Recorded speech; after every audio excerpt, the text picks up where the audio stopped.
after the media announcements, people, actually not people, victims would hardly find any courage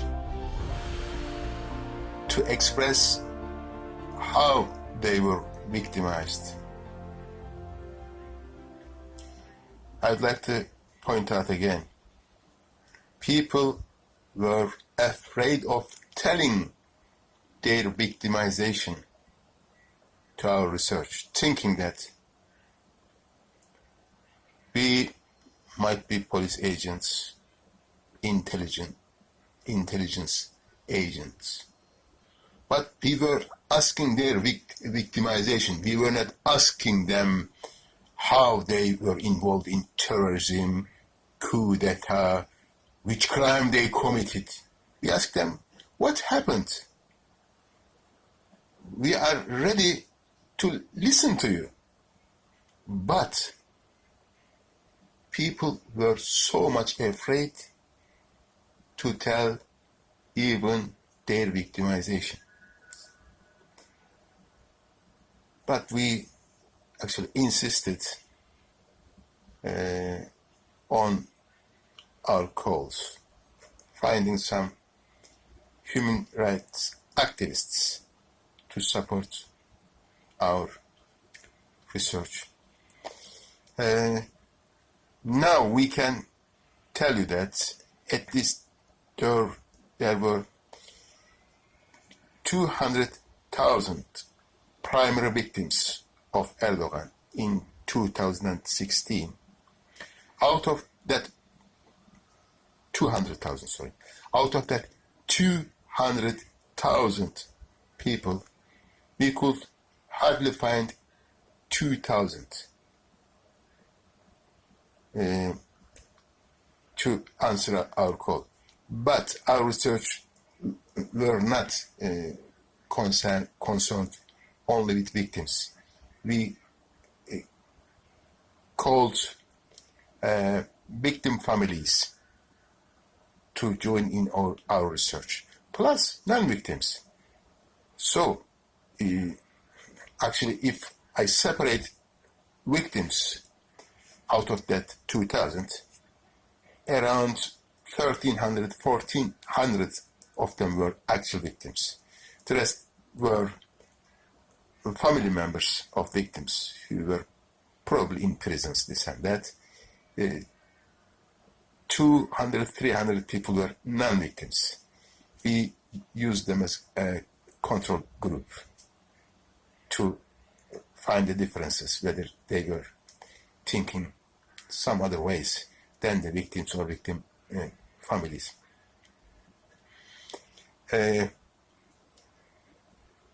Anyway, but we more or less found the answer. It is now third year. We regularly repeat it every year of what happened in Turkey. We now came to the decision that coup d'etat was planned in somewhere in some government offices.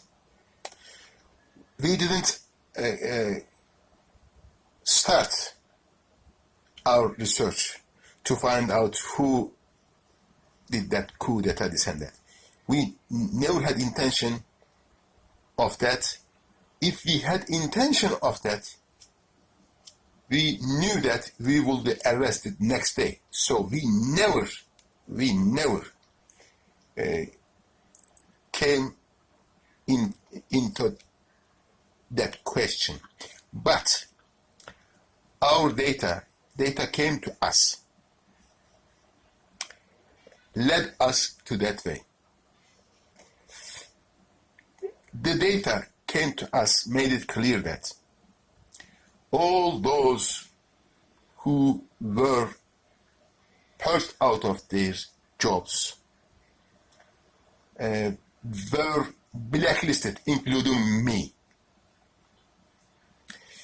Months before That's supposed to be coup d'etat. So the Erdogan government is just waiting, he was just waiting in silence to find an excuse to purge his, according to his probably view, enemies. I wasn't enemy to anyone. I wasn't friend to his government, but I wasn't enemy. I wasn't just friend to his government. But as you would all know, all authoritarian regimes think that if you don't obey them unconditionally, you are an enemy. So I was made a state enemy. This is it. Now we have got victimization research study, 3 years in consequence. We have got more or less 8,000 people's data. Probably 5,000 of them are actual victims. The rest, 2,000, is victim families plus non-victims, as I told you. We have got clear picture now of what happened, what was in the government's mind. To cut things short, in social sciences, we were made to think that power corrupts, absolute power corrupts absolutely. But I'd like to make reference to Joseph Rummel. According to his research, he found out that power doesn't just corrupt. Power kills too. So, many people in the world, many people in Turkey, are victims of those powerful but corrupt plus murderous governments. So, we should join forces to fight against all authoritarian regimes so that they cannot rob their people. They cannot kill innocent people.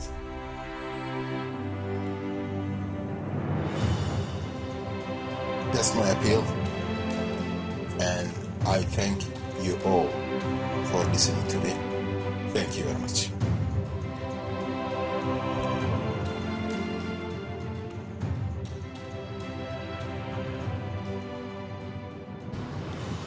Hello, I would like to first introduce myself and talk briefly about my situation.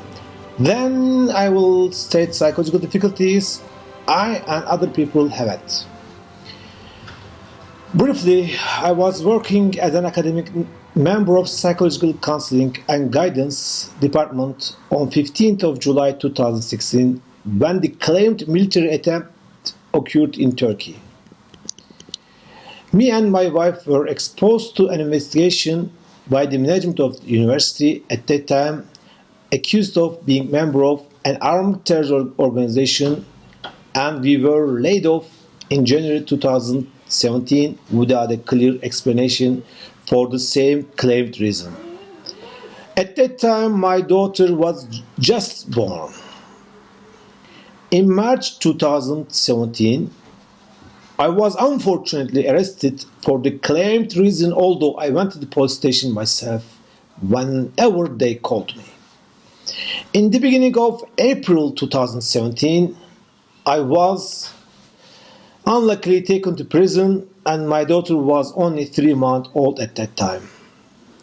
She was just a little girl. After I stayed in the prison for about 9 months, I was released as the judge thought that I believe the time in the prison was sufficient. But my court cases went on for about 1.5 years, and finally I was sentenced to 6 years and 3 months in prison for being a member of an armed terrorist organization. In detail, I was accused of depositing money in a private bank, using social media program called Bayram, although I have never used it.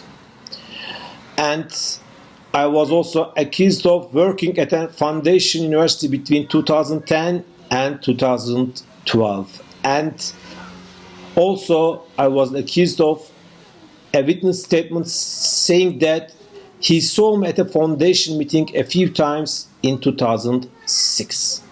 Years ago, the events happened.